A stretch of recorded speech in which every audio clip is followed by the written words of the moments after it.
So yesterday we looked at comparing ratios, and now we're going to look at comparing unit rates today.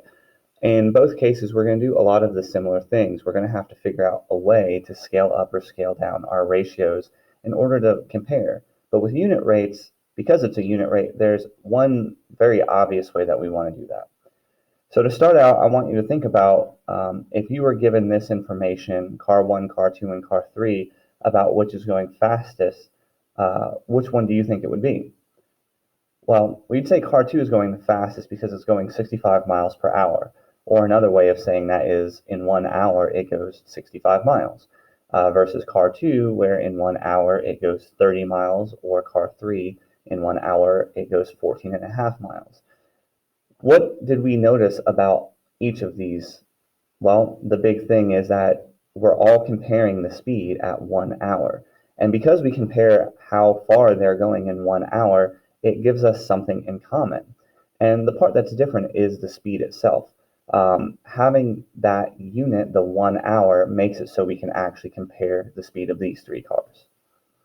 Now, what does it actually mean to compare a unit rate? Well, when we compare unit rates, we want to see which item gives either the most or the least per unit. An example of where you're going to compare unit rates would be if you're going to the grocery store. How much food do you get per dollar from one brand to another brand? So there's two strategies that we can use to compare unit rates. First is we can actually find the unit rate of each ratio. That's kind of what we did in the car example. Our unit was hours, so we found out speed per hour. The other is if we have any common multiples or common factors, and we can actually scale our ratios unit to unit and see which is the most or which is the least depending on the question.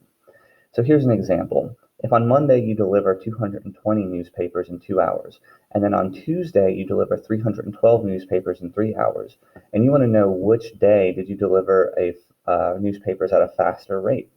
So first things first, just go ahead and set up your ratios. So I've got 220 newspapers in 2 hours, and I need to make a unit rate out of that. So I need it per hour. So I'm going to divide by 2 so I can see how many papers I delivered in 1 hour. And in this case, I've got 110 per hour. And then for Tuesday, we've got 312 newspapers in 3 hours. Well, same thing. We need to be able to compare it on an hour basis. So I need to divide by 3 so I can get my unit rate. In this case, I've got 104 newspapers in 1 hour. So we would say, in this case, I delivered more newspapers on Monday than I did on Tuesday. 110 is more than 104. And I know this because I'm comparing 1 hour to 1 hour. And another example is where we can actually use our common factors or our common multiples.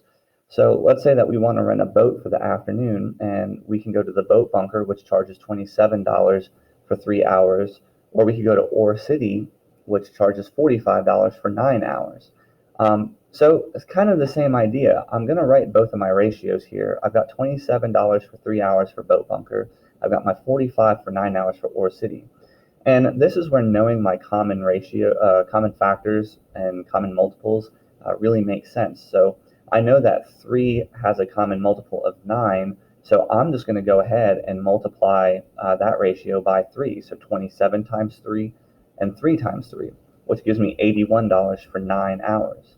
Now I compare 9 hours to 9 hours. So I can see that Boat Bunker charges $81 for 9 hours and Ore City charges $45 for 9 hours. So I'm going to say that Ore City has the best deal. It costs the least amount of money to rent a boat from there. So again, you have to make it so your units are what's in common. When we compared ratios, it could be either thing as long as you found something in common. But in unit rates, you always want your units to be what's in common. Now, whether you scale that down to make a unit rate, or whether you use a common factor or a common multiple to scale it up or scale it down to be able to compare, each is going to get you to the same place.